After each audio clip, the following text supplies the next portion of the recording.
কৰক জাৰিকাৰসকলক অতিৰিক্ত 3% দিয়াৰ ব্যৱস্থা কৰক আমিনগাঁওস্থিত কামৰূপ জিলা আয়ুক্ত কাৰ্যালয়ত সদৌ অসম জিলা প্ৰশাসন কৰ্মচাৰী সন্থাৰ আহ্বানত কামৰূপ জিলা সমিতিৰ দিনজোৰা কৰ্মবিৰতি গ্ৰেড পে বৃদ্ধি NPS বাতিল গাণনিক পদ সৃষ্টি কৰাৰ স্বাৰ্থত এই প্ৰতিবাদ পুৰণি পেঞ্চন ব্যৱস্থা পুনৰ প্ৰৱৰ্তনৰ দাবীত কৰ্মবিৰতি পালন কৰিছে জিলা প্ৰশাসন কৰ্মচাৰী সংস্থাই কামৰূপৰ 300 কৰ্মচাৰীয়ে উপস্থিতিৰ বহীত স্বাক্ষৰ কৰি কৰ্মস্থলীৰ বাহিৰত অৱস্থান গ্ৰহণ কৰি চৰকাৰী কামত অসহযোগ সাব্যস্ত কৰাৰ লগতে এখন প্ৰতিবাদী সভা অনুষ্ঠিত কৰে প্ৰতিবাদী সভাত জিলা সম্পাদক নয়নমণি দাস বিদুৰ দাস দিবাকৰ বড়ো বিজয় সংগৰকে প্ৰমুখ্য কৰি বহু কৰ্মচাৰীয়ে ভাষণ আগবঢ়ায় প্ৰতিবাদী সভাত বিভিন্ন শ্লোগানেৰে জিলা উপায়ুক্ত কাৰ্যালয় উত্তাল কৰি তোলে কৰ্মচাৰী সন্থাৰ দাবীসমূহ শীঘ্ৰে মানি নললে ইয়াতকৈ কঠোৰ আন্দোলন গঢ়ি তোলাৰ হুংকাৰ কৰ্মচাৰী সংস্থাৰ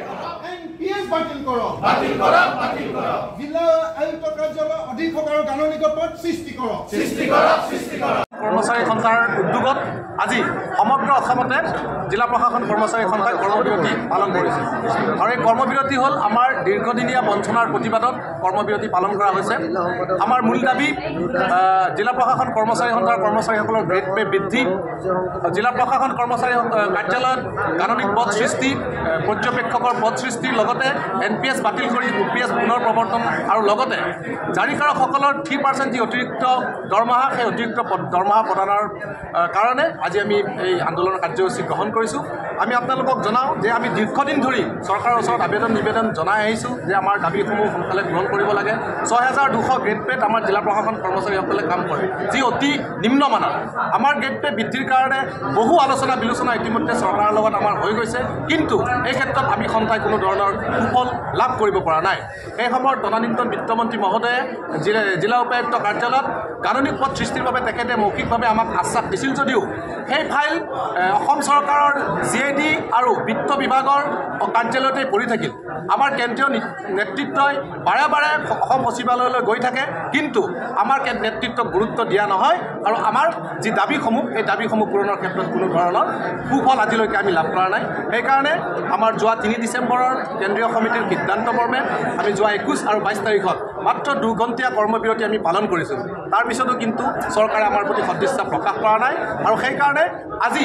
আমি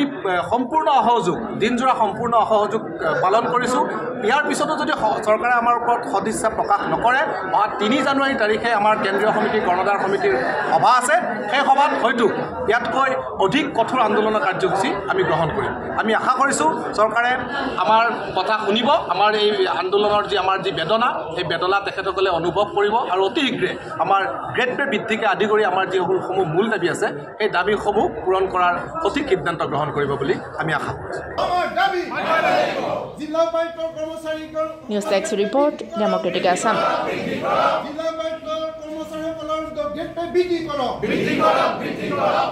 কৰ্মচাৰীসকলৰ